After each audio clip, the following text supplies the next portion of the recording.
Hello दोस्तों, sleepy classes में आपका स्वागत है। मेरा नाम है आयुष रैना और मैं आपसे डिस्कस करूंगा कि यूपीएससी मेंस में किन चीज़ों का आपको ध्यान रखना चाहिए जब आप प्रिपेयर करते हो।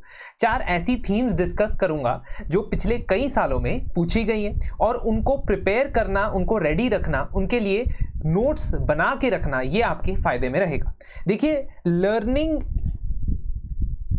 एक एक्सपीरियंस है और बाकी सब बस इंफॉर्मेशन है। एल्बर्ट आइंस्टाइन का ये कोट है। एल्बर्ट आइंस्टाइन कहते हैं कि जो व्यक्ति सीखता है ना, जो वो लर्न करता है, वो एक्सपीरियंसेस से ही करता है। बाकी जो भी चीज़ वो और इंफॉर्मेशन कलेक्ट कर रहा होता है, उससे उसे लर्निंग नहीं होती, सीख नहीं मिलती।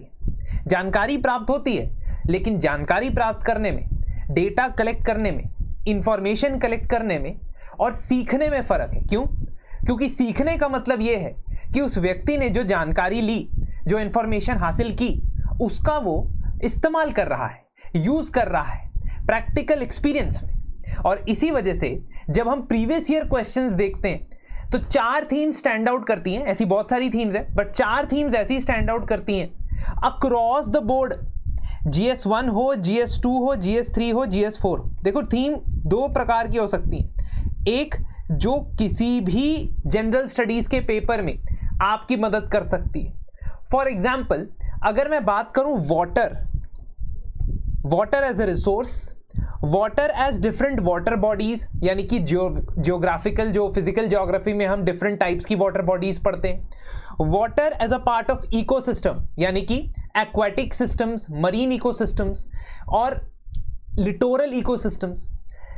या वाटर इन एटमॉस्फेयर, जब हम climate, weather phenomena, water fronts की बात करते हैं, एयर मासेस की बात करते हैं।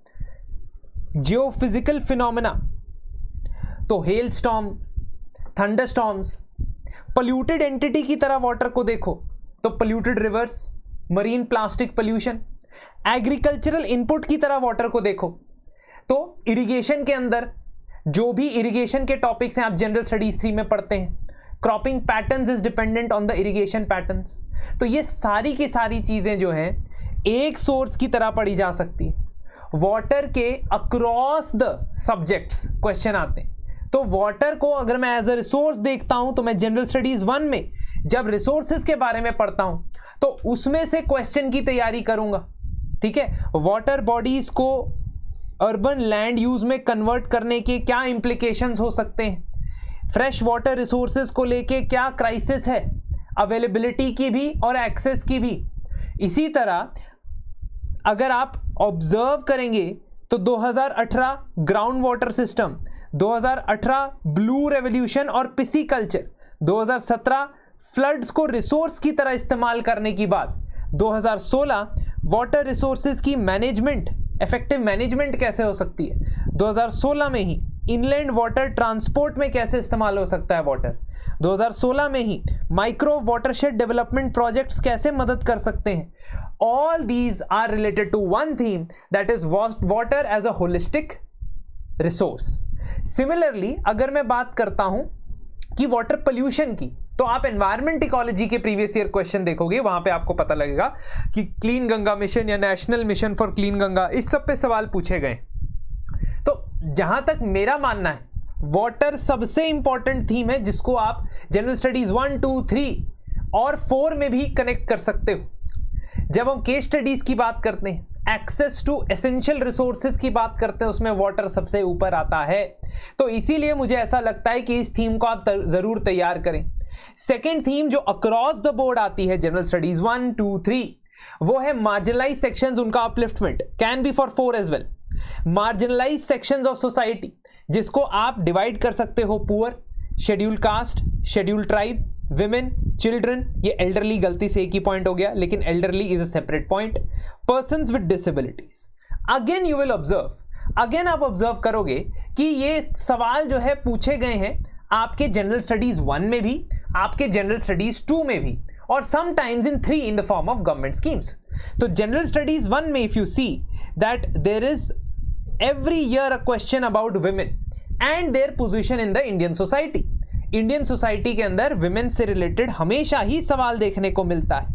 गिग इकोनॉमी का विमेन के ऊपर क्या असर पड़ा, ज्यादा यंग विमेन सुसाइड क्यों अटेम्प्ट कर रही हैं, विमेन एम्पावरमेंट से पॉपुलेशन कंट्रोल किया जा सकता है, विमेन के लिए क्या चैलेंजेस रहे हैं among time and space, women's movement क्या चीजें एड्रेस नहीं कर पाया है। आप ये देखोगे कि अगर आप इन चीजों का एक एनालिसिस करोगे तो already you will have prepared a holistic set of notes on how to tackle any question of women and mould that according to the question that is asked in the examination.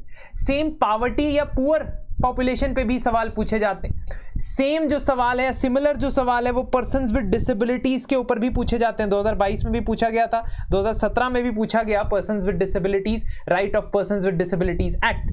Same is for children, same is for geriatric care as well.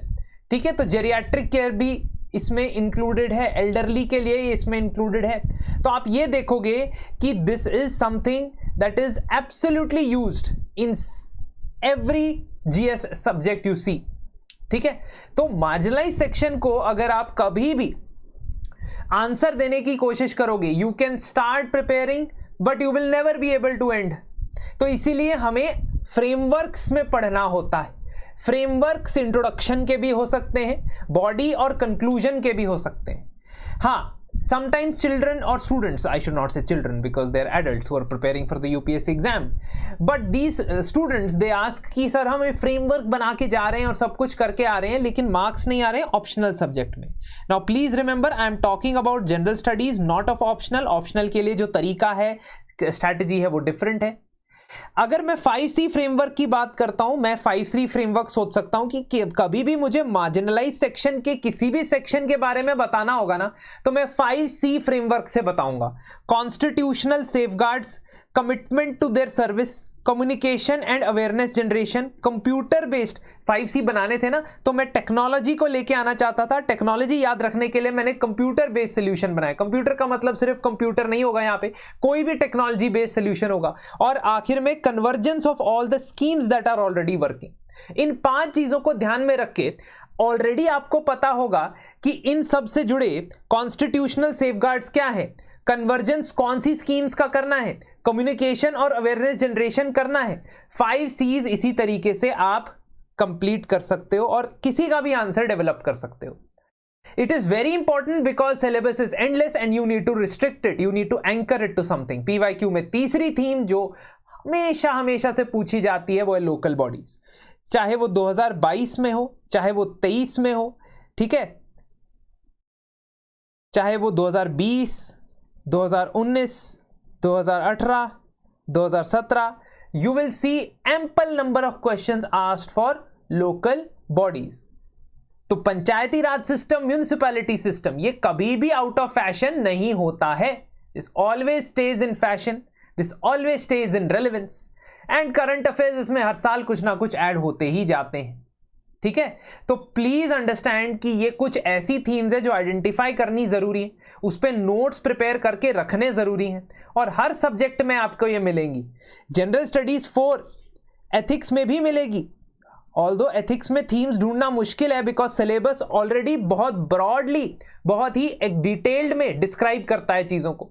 लेकिन theme 4 emotional intelligence, इसके ऊपर पिछले 10 सालों में 8 बार सवाल पूछा गया है और बहुत हद तक वो एप्लीकेशन प्लस डेफिनेशनल दोनों एस्पेक्ट्स के ऊपर डिपेंडेंट रहा है। अब आप ये फ्री के 10 मार्क्स जो हैं वो प्रिपेयर करके जा सकते हो और अपने आंसर्स को वहां मोल्ड कर सकते हो because some questions will never come inside themes. ये भी मैं बता देता हूं, जब अगली बार मेंस होगा, उससे अगली बार मेंस होगा, या जो पिछले मेंस हुए हैं उनमें से कुछ क्वेश्चंस मिसलेनियस है, उनको थीम्स में डालने से कोई फायदा नहीं होगा, वो ऑन द स्पॉट आपको जनरेट करने पड़ेंगे। उसका भी एक स्किल है जो एक डेवलप्ड आंसर राइटर या आंसर राइटिंग जो करता आ रहा है वो किसी न किसी तरीके से कम 10 में से 2, 2.5, 3 नंबर लेने योग्य आंसर बना लेता है। बट वो एकदम से स्किल नहीं डेवलप होता, पहले आप उस स्किल पे काम नहीं करते हो, पहले आप बेसिक चीजों पे काम करते हो और इसी तरीके से थीम्स आइडेंटिफाई करते हो। इस पर्टिकुलर जनरल स्टडीज 1 से लेके 4 तक की PDF हमारी वेबसाइट पे अवेलेबल होगी डाउनलोड सेक्शन में, ठीक है, sleepyclasses.com पे अवेलेबल होने वाली है। तो आप जरूर उन्हें डाउनलोड करके अपने यूज के लिए, इस्तेमाल के लिए रख सकते हैं और PYQ से एंकर तैयारी कर सकते हैं।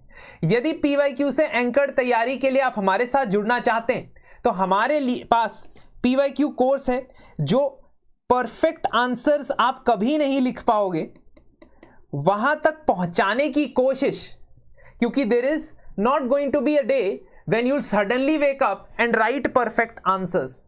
परफेक्ट आंसर वो नहीं है जो कंप्लीट है और जिसमें 10 में से 10 नंबर मिल जाएंगे। परफेक्ट आंसर वो है जो आप कम समय में लिख पाओ, आप अबव एवरेज लिख पाओ, और उस आंसर लिखने की विधि से आप 20 के 20 क्वेश्चन मेंस में पूरे कर पाओ।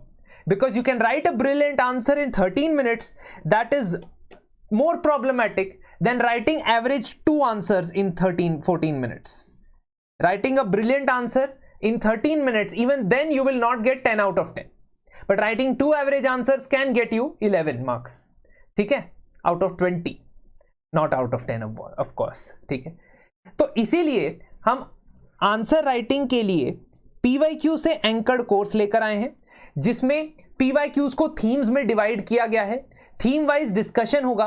डिस्कशन के बाद आपको एक फ्रेमवर्क बताया जाएगा जिससे आप किसी भी क्वेश्चन जो उस थीम में से आएगा उसे हैंडल कर सकते हो। फॉर एग्जाम्पल मैंने यहां 5C फ्रेमवर्क बताया है फॉर मार्जिनलाइज्ड सेक्शंस।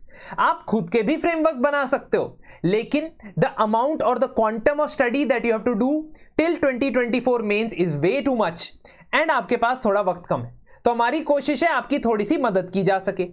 अदरवाइज हमारे जो फ्री इनिशिएटिव्स हैं, for example mains a day, वो इनिशिएटिव्स का भी आप यूज कर सकते हो यूट्यूब पे। और अगली बार तक के लिए धन्यवाद। एंड प्लीज प्लीज प्लीज जो मेंस के लिए प्रिपेयर नहीं कर रहे, खुद से भी या कहीं से भी मेंस की तैयारी स्टार्ट कर दें।